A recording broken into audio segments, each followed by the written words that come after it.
Today we're going to learn how to do the non-metallic metal gold using Overbrush on the Void Dragon. That the entirety of the cosmos is accessible to each and every individual's mind, connecting to the great mind, the great spirit.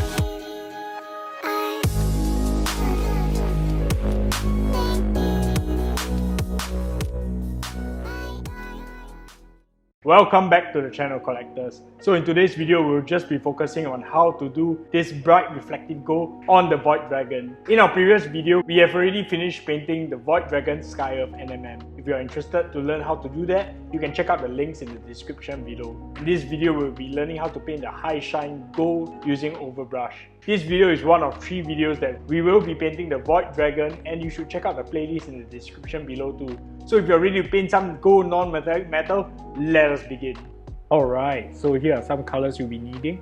So you can pause the screen now, get these colors ready, and let's paint some gold non-metallic metal. First and foremost, the model has already been primed with brown camo from Krylon. And currently we are doing an overbrush with burnt sienna from the Joe Sonia range. Right now I'm focusing on placing large main highlights where the fins will be exposed to the top-down lighting, and these will serve as the main highlights which we will refine in the subsequent stages.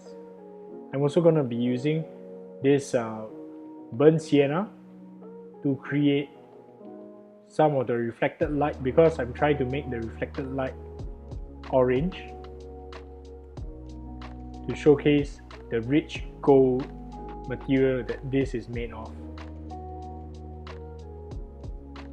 So now that the main lights have been placed in, I am mixing in some Vallejo model color Japanese uniform onto the main highlights. At this point of time, as you can see, this is still quite orange in nature, and I'm just overbrushing this color and leaving below a little bit of the pure Joe Sonia raw sienna showcased below.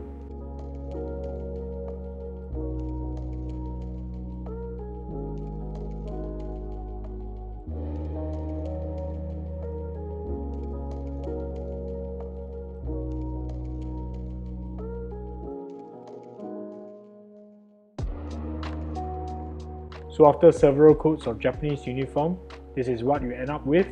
We are still continuing with more coats of the Vallejo model color Japanese uniform.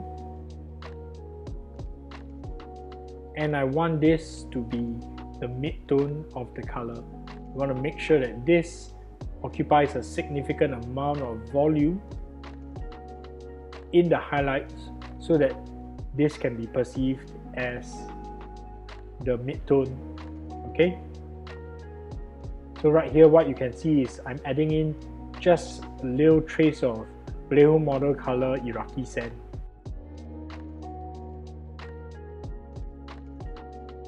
So while we have created the main highlights, what we are doing at the bottom, we are going to be creating some reflected light. So for the reflected light, I've added in a little bit of Vallejo model color orange brown into the mix.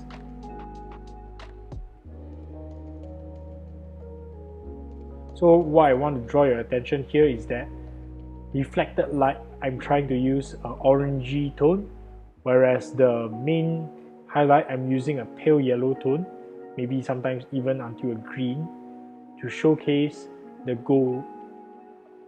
So for me, in order to portray realistic gold, I tend to find that the color variation has to go all the way from brown to orange to yellow and eventually white. So I'm just increasing more reflected light, and the direction that I'm overbrushing, as you notice, is from downwards up to show some texture. Okay, so after we've balanced the reflected light, now I'm going to add in a little bit of Vallejo model color Iraqi sand to really make a jump in value. You want to make this jump in value so as to illustrate the high gloss nature and to pick out little details. So what you can see right here is that this is starting to look like a really large glint, and this non-metallic metal effect is starting to sell itself even without any washing and edge highlighting, just because the values were placed correctly. So you want to do this step similarly for the back to make the contrast pop.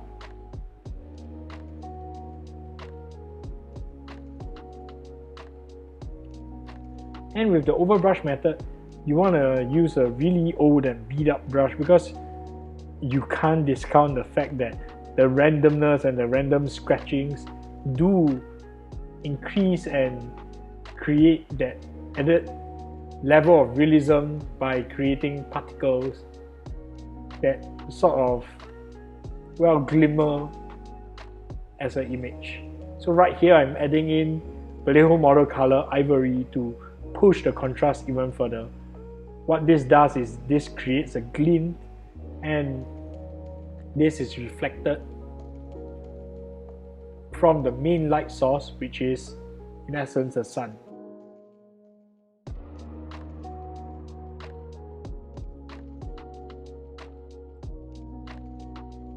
So right now what I'm doing an overall glaze of Games Workshop Contrast Skeleton Hot. This gives a sort of yellow sepia tone to the entire goal to unify the entire surface together. The orange and the highlighted areas are unified, and I would say that it also creates a smoother blend. So similarly, I'm also doing this for the back.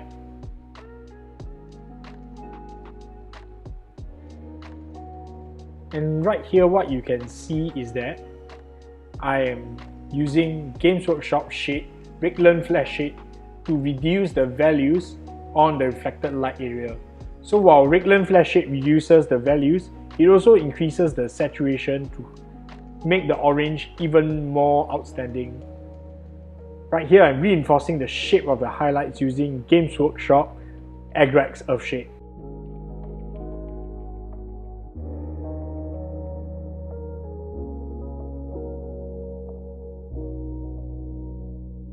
So now with both wings complete, I'm gonna start doing the edge highlighting. So edge highlighting helps frame all the hard work that we've done with overbrushing and create more detailed glints on the model. So right here you can see I'm picking out edges, I'm picking out areas where glints will form, and I'm smudging it to smooth down the transitions. So you see, just add a glint and smooth it out with a smudge.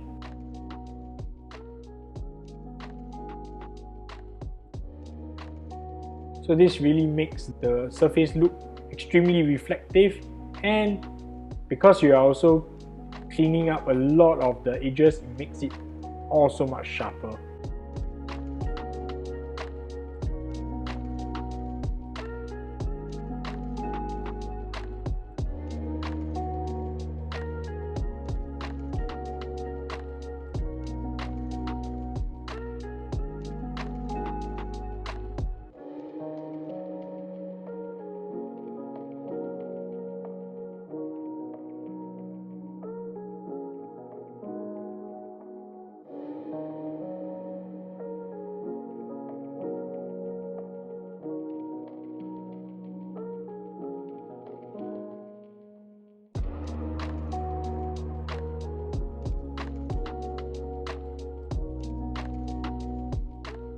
So if you're enjoying the video right now is the time to do something really important. It's time to click like and subscribe. So help the channel out, alright?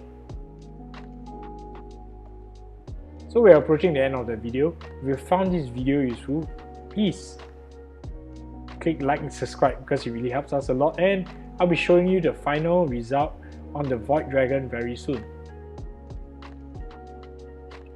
I really like how this is a very strong glint, and I hope you like it too. So this is the final result on the Void Dragon. unified into a single piece. Hope you found this useful, and I will catch you in just a little bit. So that was how I painted the gold non-metallic metal for the wings. And as you can see, overbrush is a very effective technique, and you can do really large areas very fast. What do you think about this method? Let me know in the comments below. What other models do you like to see me paint? Just leave some comments, and if I can, I'll do my very best to put these models into the painting tutorials. In the next video, we'll be learning how to paint the black stone as well as the green lightning on the void dragon. So I hope you catch us in the next video. I'd like to take this time to thank my patrons for allowing me to do this. It's because of their generous support I'm able to record and film these amazing tutorials so that we all get to learn and become better miniature painters together. So if you'd like to support the channel, head on to the Patreon, links in the description.